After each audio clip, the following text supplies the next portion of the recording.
Now come on topic. तो next one is बेटा standard enthalpy of sublimation.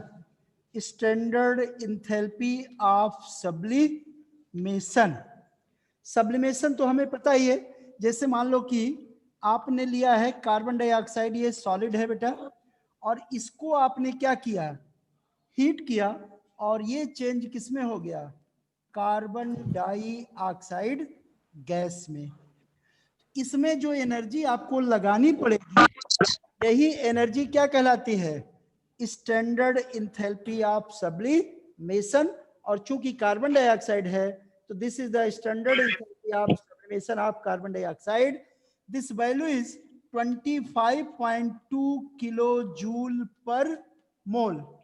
यानी 1 mole carbon dioxide जो solid है, इसको अगर हम गैसियस कार्बन डाइऑक्साइड में चेंज करेंगे तो हमें 25.2 किलो जूल एनर्जी हमको सप्लाई करना पड़ेगा या लगाना पड़ेगा।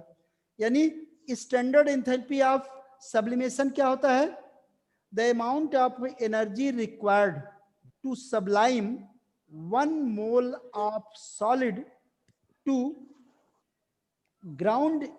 to gaseous state in their standard state is known as standard enthalpy of sublimation. Clear?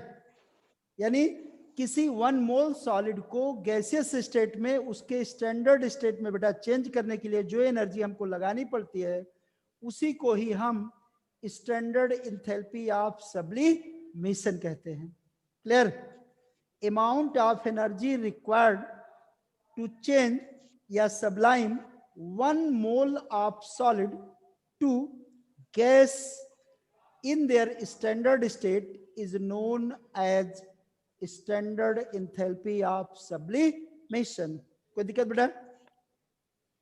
1 mole solid को गैस में चेंज करने के लिए जो एनर्जी हमको उसके स्टैंडर्ड स्टेट में होते हुए लगाना पड़ता है, वही एनर्जी हमें क्या कहते हैं, उसको स्टैंडर्ड इंथैल्पी ऑफ सब्लिमेशन।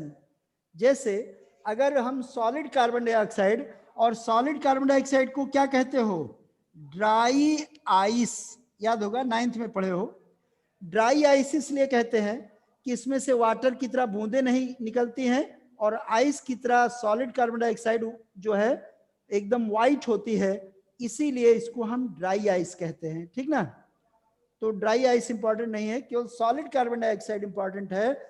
उसको गैस में चेंज करने के लिए हमें 25.2 किलो जूल एनर्जी सप्लाई करनी पड़ती है, लगानी पड़ती है, और यही energy standard enthalpy of sublimation of carbon dioxide होगा। क्लियर? कोई दिक्कत? हेलो, समझाया बेटा? Yes sir. देखो इसी तरह नेफ्थलीन है, तो नेफ्थलीन को अगर आपको गैसियस स्टेट में चेंज करना है, सब्लाइम करना है, तो उसके लिए 43 किलो जूल एनर्जी लगाना पड़ता है। नेफ्थलीन का अगर फार्मूला जानना चाहो तो ये होता है बेटा, ये इस तरह से नेफ्थलीन होता है।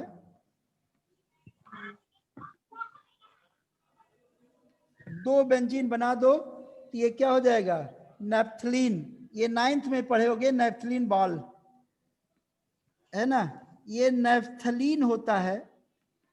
और नेफ्थलीन सॉलिड जो है, इसको आप जब नेफ्थलीन गैस में चेंज करो, नेफ्थलीन बनाने के लिए क्या करोगे बेटा, 2 बेंजीन रिंग बना दो, ठीक ना, ये नेफ्थलीन हो गया।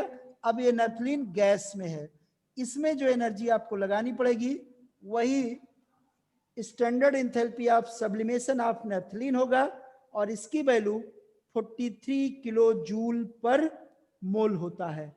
यानी नेफ्थलीन अगर 1 मोल है, उसको सब्लाइम करने के लिए आपको 43 किलो जूल एनर्जी सप्लाई करना पड़ेगा। अगर सॉलिड कार्बन डाइऑक्साइड है तो उसके लिए 25.2 किलो जूल एनर्जी हमें सप्लाई करना पड़ता है। अभी तक जो आपने इन तीनों को पढ़ा, standard enthalpy of fusion, standard enthalpy of vaporisation and standard enthalpy of sublimation, ये तीनों ही क्या हैं, फेज ट्रांसफॉर्मेशन इंथैल्पीज हैं। फेज ट्रांसफॉर्मेशन का मतलब हुआ कि हम इनमें मटेरियल को वन फिजिकल स्टेट से अदर फिजिकल स्टेट में चेंज करते हैं। यानी ये फिजिकल चेंज है बेटा। फेज ट्रांसफॉर्मेशन में क्या हो रहा है, केवल फिजिकल स्टेट चेंज होती है, बट द केमिकल कंपोजिशन या केमिकल बिहेवियर या मटेरियल के नेचर में कोई चेंज नहीं होता है। मटेरियल आपका सेम रहता है, केवल उसकी फिजिकल स्टेट चेंज होती है। ये एक प्रकार का फिजिकल चेंज है। फेज ट्रांसफॉर्मेशन इसीलिए कहा गया कि हमने सॉलिड को लिक्विड या लिक्विड को गैस में या सॉलिड को गैस में चेंज किया, इसीलिए इसको हम फिजिकल स्टेट का ट्रांसफॉर्मेशन या फेज ट्रांसफॉर्मेशन कहते हैं। एक चीज। दूसरा आप देखो बेटा, जैसे आपने जो है दो मटेरियल लिया, कार्बन डाइऑक्साइड के लिए 25.2 किलो जूल एनर्जी लगी, जबकि अगर हम नेफ्थलीन के लिए लें तो 43 किलो जूल एनर्जी आपको पर मोल लगती है सब्लिमेशन में। इसी तरह से हम अगर अलग अलग मटेरियल ले लें तो सबकी enthalpy of fusion, enthalpy of vaporisation और इंथैल्पी ऑफ सब्लिमेशन की वैल्यूज अलग अलग होती हैं। यानी the all these values depend on the nature of material. Nature of material means intermolecular force पर डिपेंड करेगा। और किसी भी मटेरियल के लिए बेटा जितना इंटरमॉलिक्यूलर फोर्स स्ट्रांग होगा उतना ही वैल्यू क्या होगी, अधिक होगी। जैसे इंथैल्पी ऑफ फ्यूजन ले लो, सॉलिड को लिक्विड में चेंज कर रहे हो, ठीक, तो सॉलिड को लिक्विड में जब चेंज करोगे तो जिसका इंटरमॉलिक्यूलर फोर्स ज्यादा होगा उसको सॉलिड से लिक्विड में मेल्ट करने के लिए ज्यादा एनर्जी लगानी पड़ेगी कि नहीं लगानी पड़ेगी, बोलो। हेलो, लगानी पड़ेगी है कि नहीं। जैसे एक आपने क्या ले लिया, शुगर और एक आयरन ले लिया, तो आपको पता है शुगर का इंटरमॉलिक्यूलर फोर्स वीक होगा, आयरन का इंटरमॉलिक्यूलर फोर्स स्ट्रांग होगा। तो निश्चित रूप से इंथैल्पी ऑफ फ्यूजन शुगर का लेस होगा और आयरन का अधिक होगा, स्ट्रांग है कि नहीं। यानी यस सर, जितने भी बेटा फेज ट्रांसफॉर्मेशन हमने पढ़ा, चाहे फ्यूजन पढ़ो, चाहे वेपराइजेशन पढ़ो, चाहे सब्लिमेशन पढ़ो, इनमें जो वैल्यूज होती हैं, जो इनकी जो इंथैल्पी ऑफ फ्यूजन या वेपराइजेशन या सब्लिमेशन के टेम्परेचर हैं या एनर्जी है, ये डिपेंड करती है कि उस मॉलिक्यूल का इंटरमॉलिक्यूलर फोर्स कितना स्ट्रांग है, और या इसी को नेचर ऑफ मॉलिक्यूल बोलते हैं, नेचर ऑफ मटेरियल बोलते हैं। और सीधा सा आप जानो, stronger the intermolecular force higher will be the values. Okay, अब इसमें देखो बेटा, स्ट्रांगर में अगर हम कोवैलेंट की बात करें तो सबसे स्ट्रांग कौन होता है, हाइड्रोजन बॉन्ड, उससे कम डाइपोल डाइपोल फोर्स, उससे कम डाइपोल इंड्यूस्ड डाइपोल फोर्स, उससे कम डिस्पर्सन फोर्स और लंदन फोर्स। पढ़े हो ना। Hello hello, yes sir, yes sir. सबसे कम किसका होगा, जिसमें डिस्पर्सन फोर्स होगा। उससे अधिक किसका होगा, जिसमें डाइपोल इंड्यूस्ड डाइपोल फोर्स होगा।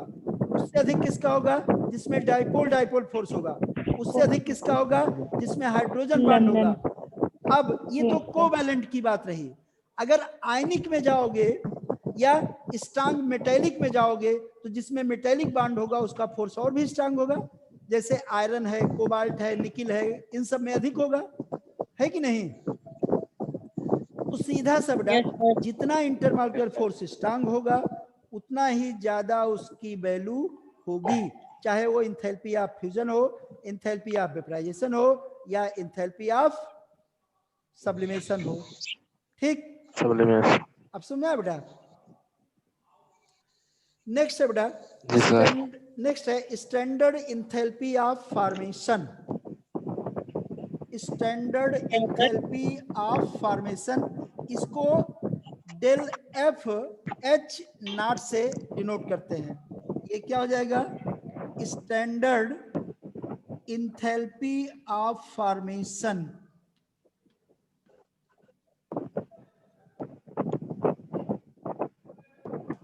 इसमें बेटा जान लो क्या होता है standard enthalpy of formation. Formation means बनाना। जैसे सबसे सिंपल एग्जांपल देखो, कार्बन और ऑक्सीजन आपने लिया और क्या बना दिया, कार्बन डाइऑक्साइड। तो कार्बन डाइऑक्साइड बनने पर जो ऑक्साइड एनर्जी रिलीज होगी वही स्टैंडर्ड इंथैल्पी ऑफ फॉर्मेशन होगी। जैसे इसकी वैल्यू क्या हो जाएगी, standard enthalpy of formation equal to इसकी होगी -393.5 किलो जूल पर मोल। दिख रहा है? ठीक। इसी तरह से H2 प्लस हाफ O2 क्या बन गया, वाटर। इसकी स्टैंडर्ड इंथैल्पी ऑफ फॉर्मेशन हो जाएगी -285.8 किलो जूल पर मोल।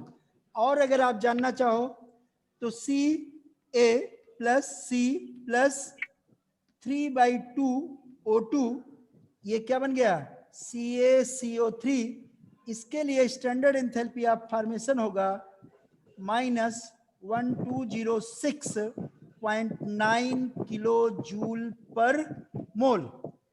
इतनी कहानी सुनने से पहले अब इसकी डेफिनेशन समझ लो क्या होगा। पहले डेफिनेशन समझ लो तब आ जाएगा। स्टैंडर्ड इंथैल्पी ऑफ फॉर्मेशन किसको कहेंगे बेटा, पहले भोजपुरी में एकदम समझ लो क्या होगा। स्टैंडर्ड इंथैल्पी ऑफ फॉर्मेशन क्या है कि किसी भी मटेरियल के 1 मोल, ये सभी कितने हैं, 1 मोल है कि नहीं है, बोलो। 1 मोल कार्बन, 1 मोल वाटर, 1 मोल कैल्शियम कार्बोनेट। आपका प्रोडक्ट जो है, प्रोडक्ट 1 मोल है, एक चीज। दूसरा, इसमें जो रिएक्टेंट है ये क्या क्या है, कॉन्स्टिट्यूएंट एलिमेंट है कि नहीं, कॉन्स्टिट्यूएंट एलिमेंट है। Hydrogen oxygen, carbon oxygen, calcium carbon and oxygen, है कि नहीं। तो स्टैंडर्ड इंथैल्पी ऑफ फॉर्मेशन के लिए ध्यान दो, 2 शर्तें होती हैं बेटा। एक, जो मॉलिक्यूल है या कंपाउंड है 1 मोल बनना चाहिए, और दूसरा जो रिएक्टेंट है they should be constituent element. अब समझ, यानी अब डेफिनेशन दोनों को जोड़ के कहो, क्या कहोगे, standard enthalpy of formation, amount of energy released, जब फार्म होता है तो निकलती है energy, amount of energy released by the formation of 1 mole of compound from their constituent element in their standard state is known as standard enthalpy of formation।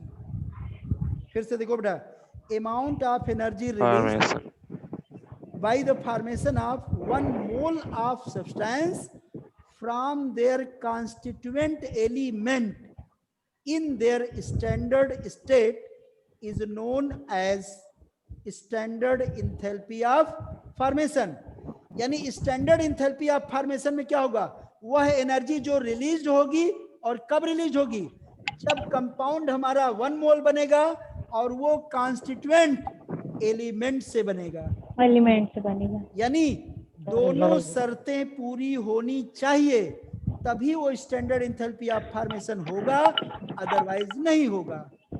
अब समझ, जैसे हम तुम्हें दूसरा एग्जांपल बताते हैं। जैसे देखो H2 प्लस Br2 और ये बना लिया 2HBr, इसका जो है स्टैंडर्ड इंथैल्पी ऑफ रिएक्शन लिखा जाएगा, और ये होता है 72.8 किलो जूल।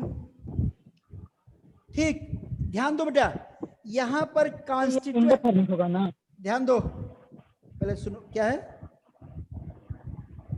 इंडोथर्म होगा ना। पहले यहां देखो, देखो यहां बेटा पहले समझ लो, उसके बाद पूछा, तुम्हारे क्वेश्चन का आंसर इसी मिल जाएगा। देखो यहां हाइड्रोजन और ब्रोमीन ये दोनों तो एलिमेंट हैं, रिएक्टेंट यानी ठीक है आपका, बोलो रिएक्टेंट तो ठीक हुआ। Yes sir. लेकिन यहां पर जो प्रोडक्ट है this is not 1 mole, product तो 1 मोल नहीं हुआ। No sir. यानी 2 मोल, ये जो एनर्जी है वो स्टैंडर्ड इंथैल्पी ऑफ रिएक्शन तो हो सकती है, लेकिन स्टैंडर्ड इंथैल्पी ऑफ फॉर्मेशन नहीं होगी। नहीं हो सकती। ऐसे स्टैंडर्ड इंथैल्पी ऑफ फॉर्मेशन कर सकते हो, इन सब का आधा कर दो तो ये भी 1 मोल हो जाएगा कि नहीं हो जाएगा? यानी Yes, sir. इसको अगर हम ऐसे लिख दें, half H2 plus half Br2, तो ये क्या बन गया? HBr। अब देखो Yes, sir. कॉन्स्टिट्यूएंट एलिमेंट हो गए और ये 1 मोल हो गया, यानी और इसकी वैल्यू का ये क्या होगा? ये भी तो क्या हो जाएगा? बोलो, आधा ये होगा कि भी नहीं half होगा? हो जाए. Yes, sir. वैल्यू आधा, यानी 36.4 किलो जूल 4 पर kilojoule मोल। per mole. अब आ गया कि नहीं 4. आ गया? Yes, sir. पॉइंट समझ में आया? Yes, sir. यानी देखो इसमें Yes, मैंने sir. दिखाया कि रिएक्टेंट एलिमेंट थे लेकिन प्रोडक्ट 1 मोल नहीं था, इसलिए स्टैंडर्ड एंथैल्पी ऑफ रिएक्शन नहीं हुआ, ठीक। लेकिन इसको अगर हम आधा कर दें तो रिएक्टेंट भी एलिमेंट हो गए, प्रोडक्ट भी 1 मोल हो गया और स्टैंडर्ड एंथैल्पी ऑफ फॉर्मेशन आप इसको कह सकते हो। Yes, sir. आया? Yes, sir. एक और एग्जांपल देखो बेटा, CaCO3 ये डिकम्पोज होगा तो CaO प्लस CO2 बनाएगा, और इसके लिए जो स्टैंडर्ड एंथैल्पी ऑफ रिएक्शन होती है, हम रिएक्शन इसलिए लिख रहे हैं कि ये फॉर्मेशन वाला फॉलो नहीं कर रहा है, इसके लिए हो जाएगा प्लस 178.3 किलो जूल पर मोल आया। ध्यान दो बेटा, इस रिएक्शन के लिए, हेलो, इस रिएक्शन के लिए ध्यान दो, जो प्रोडक्ट है दोनों ही 1 मोल है, नो दिक्कत। प्रोडक्ट कुछ सही है, कह दिया? Hello, yes sir. प्रोडक्ट तुम्हारा दोनों 1 मोल है, प्रोडक्ट दोनों Yes, 1 मोल है, sir. लेकिन reactant is not element, Meant. Reactant element नहीं है। Yes, sir. इसका मतलब इस रिएक्शन को आप जो है स्टैंडर्ड एंथैल्पी ऑफ फॉर्मेशन आप CaO या CO2 के लिए यूज नहीं कर सकते, नहीं कर सकते. है कि नहीं? क्यों? Yes, sir. क्योंकि ये कॉन्स्टिट्यूएंट एलिमेंट से नहीं बना है, भले ही 1 मोल है बट कॉन्स्टिट्यूएंट एलिमेंट से नहीं बन रहा है। कुछ समझ आया बेटा? बोलो। Yes, sir. यानी स्टैंडर्ड एंथैल्पी ऑफ फॉर्मेशन के लिए बेटा हमको क्या फॉलो करना है? 2 चीजें ध्यान देना है, एक रिएक्टेंट हमारा कॉन्स्टिट्यूएंट एलिमेंट होना चाहिए, एक चीज, और दूसरा प्रोडक्ट जो है 1 मोल बनना चाहिए। Yes sir. ये पॉइंट समझ में आया? सर एक बार देखो स्टैंडर्ड एंथैल्पी ऑफ फॉर्मेशन तभी कहोगे जब प्रोडक्ट 1 मोल बन रहा हो और रिएक्टेंट उसके कॉन्स्टिट्यूएंट एलिमेंट हो। कॉन्स्टिट्यूएंट एलिमेंट तो समझते हो, Yes, sir. एलिमेंट से बना हुआ है, यस सर। ठीक ना? तो ये क्या होगा? कार्बन डाइऑक्साइड कार्बन ऑक्सीजन से बना, फॉर्मेशन हो जाएगा। हाइड्रोजन ऑक्सीजन से वाटर बना, फॉर्मेशन लिख सकते हो। कैल्शियम कार्बन और ऑक्सीजन से कैल्शियम कार्बोनेट बना, फॉर्मेशन लिख सकते हो, नो दिक्कत, क्योंकि इन तीनों ही एग्जाम्पल में रिएक्टेंट एलिमेंट है और प्रोडक्ट 1 मोल है, इसलिए इस रिएक्शन को स्टैंडर्ड एंथैल्पी ऑफ फॉर्मेशन लिख सकते हो, हैं. और ये उसका एग्जाम्पल होगा। Yes sir. कोई दिक्कत? No, sir. No, sir. अब समझ में आया? कोई दिक्कत? No, sir. No, sir. Standard enthalpy of formation का एक बार फिर से definition समझ लो। Amount of energy released by the formation of 1 mole of product from their constituent element in their standard state is known as standard enthalpy of formation. Clear? Sir constituent element क्या होते हैं? Constituent element माने जिससे बना है। जैसे अगर तुम कार्बन डाइऑक्साइड लोगे बेटा तो ये किससे बना है? कार्बन और ऑक्सीजन दिख रहा है कि C नहीं दिख plus रहा है? OT. बोलो। Yes, sir. कार्बन ऑक्सीजन से। मान लो कि आपने लिखा CH4 किससे बना है? कार्बन और हाइड्रोजन से बना है, Hydrogen से. है कि नहीं? Yes, sir. आप एथेनॉल लिख दो, C2H5OH किससे बना? कार्बन हाइड्रोजन ऑक्सीजन से, कार्बन हाइड्रोजन। है कि नहीं? Yes sir. इस तरह से हो गया, ये कॉन्स्टिट्यूएंट एलिमेंट होंगे उसके। आ जाएगा, कोई दिक्कत? No sir. No sir. No sir. और बता दीजिए कॉन्स्टिट्यूएंट एलिमेंट। कॉन्स्टिट्यूएंट एलिमेंट माने बाबू जिससे बना हुआ है। जैसे अगर आप लिखते हो H2SO4, तो H2SO4 किससे बना है? बोलो। Hydrogen sulphur oxygen. तो यही कॉन्स्टिट्यूएंट एलिमेंट हो गया, ठीक ना? चाय पीते हो, Yes, चाय sir. चाय किससे बनी है? Yes, sir. अरे चीनी है, दूध है, पानी चायपत्ती मिलाए है, दूध होगे, है। अदरक डाले होगे, और सब मान लो कि काढ़ा उढ़ा पी रहे हो चायपत्ती। कोरोना में, तो है कि नहीं?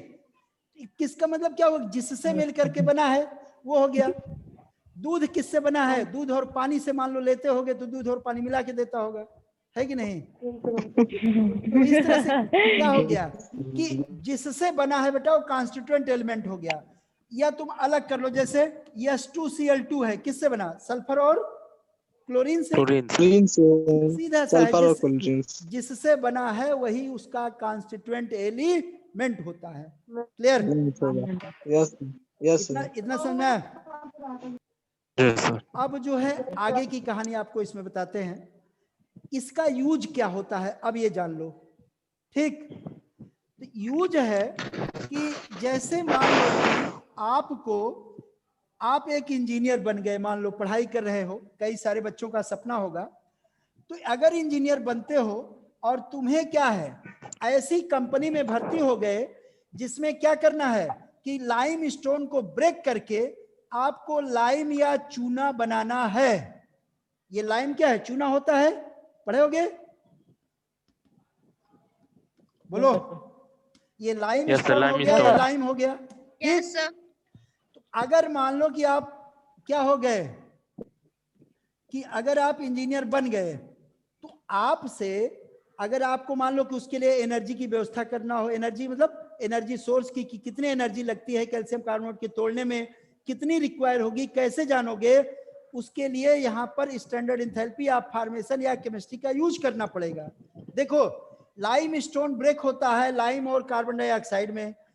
आप इंजीनियर हो, आपको ये पता करना है इसको ब्रेक करने में कितनी एनर्जी लगानी पड़ेगी। मान लो आपके पास 1 टन कैल्शियम कार्बोनेट है या 10 टन है, जो भी है, तो कितनी एनर्जी लगेगी, कितना उसमें लॉस होगा एनर्जी का, वो पता लगाना हो, तब आप कैसे लगाओगे ये जान लो बेटा।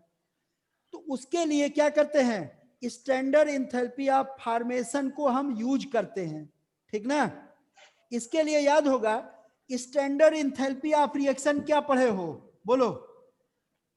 एनर्जी ऑफ, बोलो, sum of the enthalpy of product product minus sum of the minus enthalpy of enthalpy of reactant. याद है ना? यानी सर अब देखो, इसमें स्टैंडर्ड एंथैल्पी ऑफ रिएक्शन आपकी क्या हो जाएगी? प्रोडक्ट क्या है कि अब देखो, standard enthalpy of formation of, बोलो, कैल्शियम ऑक्साइड, ये प्रोडक्ट है ना? Yes sir yes sir. Plus देखो CO2 standard enthalpy of standard formation of carbon dioxide dioxide minus reactant क्या मिला तुम्हारा? Calcium carbonate. कार्बन इसका क्या हो जाएगा? Standard enthalpy of formation of calcium carbonate. ये समझ में आ रहा है बेटा अच्छे से? Yes sir. अब वैल्यू पुट कर दो। देखो, कैल्शियम कार्बोनेट, कैल्शियम ऑक्साइड की वैल्यू होती है बेटा, ये केवल एग्जांपल की बात कर रहे हैं, नहीं भी याद रहे तो कोई दिक्कत नहीं। इसका होता है -635.1, देख हो गया, प्लस ध्यान दो, और कार्बन डाइऑक्साइड का होता है -393.5 होता है। देन माइनस, और कैल्शियम कार्बोनेट का अभी मैंने आपको तुरंत लिख के भी दिखाया था, -12 क्या होगा? 06.9 किलो जूल पर मोल होता है। जब इसको बेटा सब्सट्रैक्ट करोगे तो देखो ये दोनों निगेटिव में है, बट ये निगेटिव क्या हो गया? प्लस। यानी आपका रिजल्टेंट आ जाएगा 178.3 किलो जूल पर मोल, घटा लो आ जाएगा ये, ठीक नो? समझ आ रहा है बेटा बाबू? Yes. इसका मतलब क्या हुआ बेटा कि 1 मोल कैल्शियम कार्बोनेट को अगर आपको ब्रेक करना है तो आपको 178.3 किलो जूल पर मोल एनर्जी लगानी पड़ेगी, ठीक? अब इसके आधार पर Yes, sir. जितना मोल होगा उतनी एनर्जी की आपको व्यवस्था करना पड़ेगा। Yes, sir. आप समझ में? Yes. तो यही इसका यूज है बेटा, स्टैंडर्ड इंथैल्पी ऑफ फॉर्मेशन जो है इसका यूज डिफरेंट रिएक्शन के लिए हम कर सकते हैं। अच्छा इतना समझ में आया? तो और ही हम चीज बताएं इसमें, बोलो। समझ में आ गया सर, समझ में आ गया सर। अब देखो इसमें एनर्जी ये पॉजिटिव है, अगर यही रिएक्शन हम पलट दें, पलटने का मतलब समझ रहे हो, यही अगर तुम इस तरह लिख दो CaO plus CO2 और ये क्या बना रहा हो CaCO3, CaCO3 इतनी एनर्जी अगर ब्रेक करने में लगाना पड़ा तो अगर ये दोनों बनेंगे तो इतनी एनर्जी आपको क्या पड़ेगी, निकलेगी कि नहीं निकलेगी? Yes, sir. जो एनर्जी ब्रेक करने में लगानी पड़ रही है तो अगर जुड़ेंगे तो उतनी ही एनर्जी क्या होगी, निकलेगी, निकलेगी। है कि नहीं? Yes sir. Yes, sir. इसको आप ऐसे भी समझ सकते हो, अगर रिएक्शन रिवर्स होगा तो उसकी वैल्यू भी रिवर्स कर जाती है, साइन में क्वांटिटी तो वही रहेगी लेकिन जो साइन होता है सिंबल, यानी अगर फॉरवर्ड रिएक्शन बेटा एंडोथर्मिक है तो बैकवर्ड रिएक्शन क्या हो जाएगी, एक्सोथर्मिक हो जाती है। Exothermic. सीधा सा रूल है, उसका अपोजिट होगा। क्यों? एक में बॉन्ड ब्रेक होता है और एक में बॉन्ड बनता है, बनता है। निश्चित रूप से उसमें चेंज आएगा कि नहीं आएगा? बॉन्ड ब्रेक यस सर आएगा। बॉन्ड ब्रेक करोगे एनर्जी लगानी पड़ेगी, बॉन्ड बनेगा एनर्जी रिलीज होगी क्योंकि मॉलिक्यूल स्टेबिलिटी एक्वायर करेगा, है कि नहीं? Yes sir. पढ़े हो? Yes, sir. समझ में आया बेटा? कोई दिक्कत? No, sir. Yes sir. चल बाबू,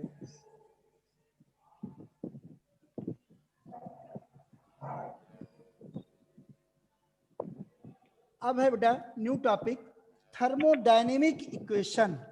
ये इंपॉर्टेंट है, इस पर बेस्ड न्यूमेरिकल वगैरह आपको मिलेगा, है ना? जो आगे आप करोगे तो उसमें आपको मिलेगा इस पर बेस्ड थर्मोडायनेमिक इक्वेशन।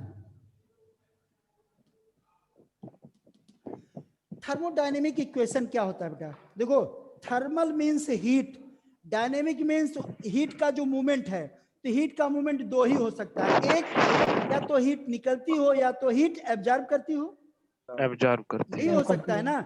यानी या तो रिएक्शन Absorb एक्सोथर्मिक होगी और या तो रिएक्शन इंडोथर्मिक होगी, एक्सोथर्मिक, दो ही हो सकता है कि नहीं? तो थर्मोडायनेमिक इक्वेशन क्या होता है? A balance chemical equation with energy change is known as thermodynamic equation. यानी ऐसा केमिकल इक्वेशन जो एनर्जी चेंज के साथ लिखा जाता हो, that one is known as thermodynamic equation. समझ आई मेरी बात? Yes sir. A balance chemical equation written with energy change is known as thermodynamic equation. यानी आप ऐसा इक्वेशन लिखो जिसमें जो भी एनर्जी चेंज हो, चाहे इंडोथर्मिक हो चाहे एक्सोथर्मिक हो, अगर आप उसके साथ रिएक्शन को लिख रहे हो तो that one is known as thermodynamic equation. जैसे अभी जो हमने लिखा हम उसी को लिख दे रहे हैं, क्या फर्क पड़ता है? जैसे आपने लिखा CaO प्लस CO2 और ये बन गया CaCO3, हमने इसमें एनर्जी चेंज क्या दिखा दिया? Standard enthalpy of reaction is equal to 178.3 kilo joule per mole. ये समझ में आया? ये इसी इक्वेशन को आप क्या कहोगे? थर्मोडायनेमिक इक्वेशन, ठीक? क्यों? क्योंकि इसमें हमने इसमें दो चीजें आपको ध्यान देना है। इक्वेशन आपका बैलेंस केमिकल इक्वेशन होना चाहिए और दूसरा एनर्जी चेंज भी आपको शो करना है। तो ये रिएक्शन आपकी बैलेंस भी है और एनर्जी चेंज भी आपने इसमें दिखा दिया। तो ये क्या हो गया? थर्मोडायनेमिक इक्वेशन है कि नहीं? Yes sir. या आपने फिर से लिख दो, H2 और Br2 आपने लिखा, 2HBr लिख दिया, ये आपका क्या हो गया? -74.8 किलो जूल हो गया। ठीक, ये भी क्या हो गया? ये भी आपका थर्मोडायनेमिक इक्वेशन हुआ। Yes sir. सर ये दोनों का इक्वेशन हो जाएगा, स्टैंडर्ड इंथैल्पी ऑफ फॉर्मेशन का भी और थर्मोडायनामिक इक्वेशन का भी। देखो बेटा, एक व्यक्ति जो है एक से अधिक का एग्जाम्पल हो सकता है कि नहीं, बोलो। जैसे हाँ, मान लो, जैसे आप हो तो आप जो है क्या होगा, जैसे हम किसी एक लड़की को ले ले, एक लड़की क्या है, वो बहन भी है, बेटी भी है, स्टूडेंट भी है, सबकी अलग अलग हुआ कि नहीं हुआ? उसी तरह जैसे यहाँ पर क्या, एक व्यक्ति मान लो डॉक्टर है, दूसरा बताते हैं आप, अगर एक व्यक्ति डॉक्टर है बेटा, तो किसी का फादर भी हो सकता है, किसी का जो है मामा भी है, किसी का चाचा भी है, वो तो पर्सन टू पर्सन वेरी करेगा कि नहीं करेगा? Yes sir. अच्छा, दूसरा आपको बताते हैं केमिस्ट्री में ही, मान लो कि सोचोगे कि तुम्हारा क्वेश्चन मैंने घुमाया है, एक चीज ध्यान दो बेटा, अगर वो रूल को जो उसमें आवश्यक है फॉलो कर रहा है, तो वो एक नहीं कई चीज को एक्सप्लेन करेगा। हम आपको एग्जांपल देते हैं एक और दमदार, C+O2, यानी बहुत छोटा लेकिन कई चीज को एक्सप्लेन करेगा। जैसे यहां पर है, इसके लिए हमने क्या लिख दिया, इसका एंथैल्पी चेंज, हम किसी चीज को स्पेसिफाई नहीं कर रहे हैं, इसका enthalpy change -393.5 kilo joule per मोल है बेटा। तो देखो ये क्या है, इंथैल्पी ऑफ रिएक्शन भी होगा, क्यों? ये रिएक्शन है और इसमें इंथैल्पी चेंज हुआ। क्लियर? Yes sir. दूसरा, इसमें रिएक्टेंट एलिमेंट है, कंपाउंड प्रोडक्ट है, ये स्टैंडर्ड इंथैल्पी ऑफ फॉर्मेशन का भी एग्जांपल होगा, सेम। क्लियर? तीसरा, ये थर्मोडायनेमिक इक्वेशन का भी एग्जांपल होगा, क्योंकि रिएक्शन बैलेंस है और एनर्जी चेंज आपने दिखाया है।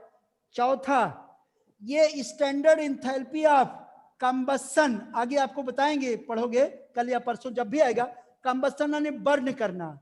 तो कार्बन बेटा फ्यूल भी है, कार्बन माने क्या, लकड़ी, गोईठा जो होता है नहीं, उसमें कोक जो होता है, पूरी लकड़ी नहीं, जो कोक होता है, ये कंबस्ट भी हो रहा है, कार्बन है कि नहीं? कार्बन जलेगा तो कार्बन डाइऑक्साइड बनाएगा, एनर्जी निकालेगा। ये चार चीज का एग्जांपल हुआ कि नहीं हुआ? यहाँ एक ही चीज, रिएक्शन का, फॉर्मेशन का, कंबस्शन का और थर्मोडायनेमिक इक्वेशन, चारों चीजें इससे रिप्रेजेंट कर सकते हो।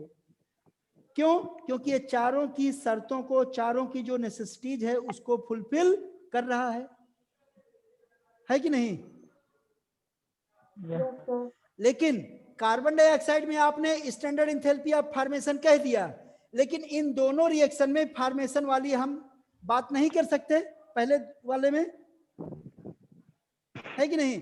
क्योंकि 1 मोल नहीं बन रहा है यहां पर। इसके लिए स्टैंडर्ड एंथैल्पी ऑफ रिएक्शन हो जाएगा, स्टैंडर्ड बैलेंस थर्मोडायनेमिक इक्वेशन भी हो जाएगा ये, लेकिन ये ना तो फॉर्मेशन है ना तो कंबस्शन है, क्योंकि यहां पर कोई कंबस्ट नहीं हो रहा है कि नहीं? तो बेटा अगर वो उस शर्त को फॉलो करता है ना, तो वो एक से अधिक का एग्जाम्पल हो सकता है। ठीक ना? कोई दिक्कत? No sir. ठीक, अब यहां देखो बेटा, तो थर्मोडायनेमिक इक्वेशन किसको कहोगे? A balance chemical equation written with energy change या enthalpy change is known as thermodynamic equation, है कि नहीं? तो यहां पर ये बैलेंस केमिकल इक्वेशन है, एनर्जी चेंज के साथ हमने रिप्रेजेंट किया, और इसीलिए क्या हो गया, बोलो, थर्मोडायनेमिक इक्वेशन। अब इसमें कुछ चीजें आप जान लो बेटा, थर्मोडायनेमिक इक्वेशन में चूंकि कैलकुलेशन करते समय बड़ा इंपॉर्टेंट होगा, इसमें जो स्टैचियोमेट्रिक कोफिशिएंट होता है, जैसे 2 है, ठीक ना? In the thermodynamic equation the stoichiometric coefficient represents number of moles, not number of molecule. ध्यान दो, 2 HBr का मतलब हुआ कि 2 mole of HBr, not 2 molecule of HBr। ये समझ आया? तो जो थर्मोडायनेमिक इक्वेशन होगा बेटा, जो स्टैचियोमेट्रिक कोफिशिएंट होंगे, जो नंबर होगा, वो नंबर ऑफ मोल्स को रिप्रेजेंट करता है, ना कि नंबर ऑफ मॉलिक्यूल को। क्लियर? Yes sir. दूसरी चीज समझो, दूसरी चीज क्या है बेटा, कि फॉर एनी एलिमेंट, अगर बेटा किसी रिएक्शन में एलिमेंट को यूज किया जाता है तो ड्यूरिंग कैलकुलेशन देयर एनर्जी या फॉर्मेशन इज टेकन एज 0। जैसे किसी रिएक्शन में मान लो H2 दिया है, 0 हो जाएगा, O2 दिया है, 0 हो गया, Cu दिया है, 0 हो गया। यानी किसी भी रिएक्शन में अगर प्योर एलिमेंट दिया है तो उसकी एनर्जी को ड्यूरिंग कैलकुलेशन हम क्या मानते हैं? 0। समझ में? एंड थर्मोडायनेमिक, देखो एक छोड़ो, हम और आपको दिखाते हैं, अपने आप समझ में आ नहीं जाएगा। समझ में आ रहा है। फिर से देखो, हम उसको रिएक्शन में दिखा देते हैं। जैसे देखो Fe2O3 है बेटा, 3H2 है, और ये बन गया 2Fe प्लस 3H2O। ये तो समझ में आ रहा है रिएक्शन? यस देखो, सर। अगर हमें इसका स्टैंडर्ड एंथैल्पी ऑफ रिएक्शन निकालना हो, ठीक, तो क्या करोगे? देखो इसमें आप पढ़ो ना कि सम ऑफ द, बोलो, sum of the the product, enthalpy of product enthalpy of minus product, sum of the enthalpy enthalpy of of reactant. Reactant. पढ़े हो, है कि नहीं? लेकिन यहां पर देखो क्या करेंगे कि H2 एलिमेंट है और यहां पर Fe एलिमेंट है, यानी ड्यूरिंग कैलकुलेशन इन दोनों की एनर्जी क्या मानोगे? 0। अब समझे? यानी यानी देखो, यानी एंथैल्पी ऑफ रिएक्शन कैसे निकलेगी? सीधा सा क्या हो जाएगा कि standard enthalpy of formation of, बोलो, प्रोडक्ट में क्या है? Water AH2 water minus standard enthalpy of formation of, बोलो बोलो, Fe2O3 Fe2O3 हो गया। यहां कोई कंफ्यूजन है? बताओ। No sir. अब एक चीज देखो, यहाँ वाटर 3 मोल है, 3 मोल है, वहां पर हाँ 3 मोल है, इसका मतलब इसमें 3 से मल्टीप्लाई करोगे, है कि नहीं? यानी स्टैंडर्ड एंथैल्पी ऑफ रिएक्शन इसकी क्या हो जाएगी? 3 इंटू माइनस वाटर का क्या होता है पर मोल? 285.8 किलो जूल पर मोल होता है, तो 3 मोल में मल्टीप्लाई, बोलो। Yes sir. और माइनस Fe2O3 का बेटा कैलकुलेटेड वैल्यू आपको बता रहा हूं जो होती है, उसमें क्या होगा? माइनस 824.2 किलो जूल पर मोल होता है, ठीक। ये मल्टीप्लाई करोगे और इसको करोगे तो ये प्लस हो जाएगा, है कि नहीं? Yes sir. यस यानी सर। क्या जाएगा? प्लस 33.3 किलो जूल पर मोल।